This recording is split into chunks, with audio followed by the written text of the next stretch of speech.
Shalom saudara, Tuhan Yesus dalam amanat agung meminta kita untuk memuridkan dan kita sendiri harus menjadi seorang murid. Namun, banyak orang yang menganggap menjadi seorang murid itu susah dan tidak menyenangkan. Padahal, sesungguhnya hal itu justru sangat berguna bagi kehidupan kita. Dalam Voice of Pentecost kali ini kita akan membahas jati diri seorang murid. Dalam bahasa aslinya, murid berarti seseorang yang belajar. Dalam Alkitab, memuridkan adalah cara untuk memperluas kerajaan Allah. Inilah yang Tuhan Yesus dan para muridnya lakukan selama pelayanannya di bumi ini. Tentunya, hal ini tidak berarti semua orang percaya harus menjadi guru atau pengkhotbah. Namun, sebagai murid, kita harus menjadi saksi melalui seluruh aspek kehidupan kita.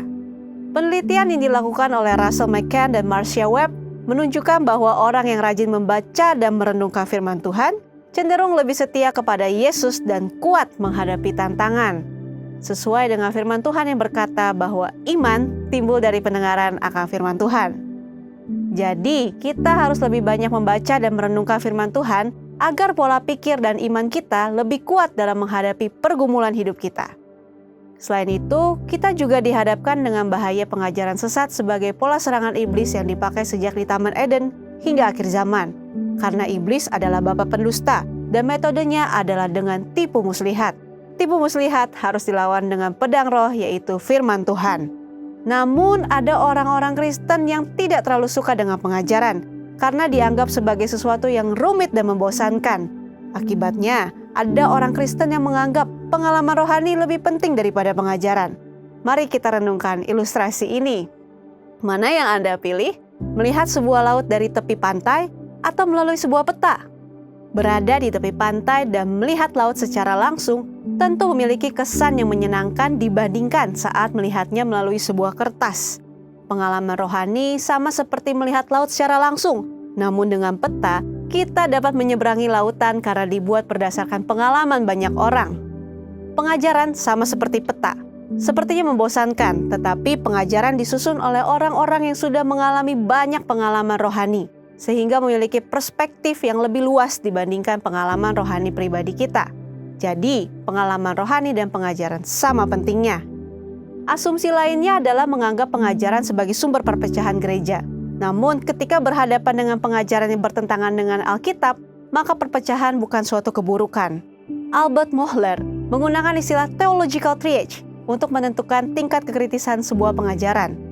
Tingkat pertama, yang paling kritis, yaitu pengajaran dasar yang mempengaruhi keselamatan seseorang. Seperti mengenai Alkitab adalah firman Tuhan, ketritunggalan Allah, ketuhanan Yesus, karya penebusan, keselamatan karena kasih karunia melalui iman hanya kepada Yesus Kristus. Pada tingkatan ini, maka perbedaan pengajaran sekecil apapun tidak dapat ditoleransi, sehingga penolakan dan perpecahan tidak dapat dihindari. Tingkat kedua adalah pengajaran yang tidak mempengaruhi keselamatan namun berpotensi memisahkan gereja. Contohnya, pengajaran mengenai kepastian keselamatan, metode baptisan air, serta baptisan dan karunia Roh Kudus. Mungkin saja kita memiliki doktrin yang berbeda dengan gereja non-Pentakostal, namun kita tidak dapat mengatakan bahwa mereka tidak diselamatkan selama mereka percaya kepada Yesus Kristus sebagai Tuhan dan Juru Selamat.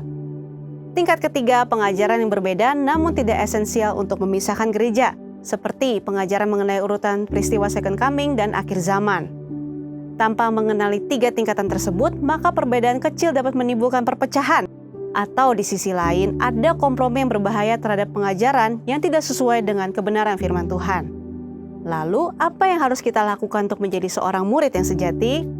Mulailah dengan membaca Alkitab setiap hari, mendengarkan khotbah dan pengajaran yang sehat dari gereja, serta mengikuti kelas-kelas kom di gereja kita. Ingat, seorang murid itu belajar. Tuhan menegur bahkan mengutuk orang yang malas, termasuk yang malas belajar. Marilah kita bertekun dalam pengajaran dan Tuhan berjanji akan mempertajam telinga kita sebagai seorang murid. Saudara, untuk penjelasan lebih lengkapnya dari tim teologi kami, silakan buka link yang ada di atas atau scan QR Code yang tersedia. Tuhan Yesus memberkati.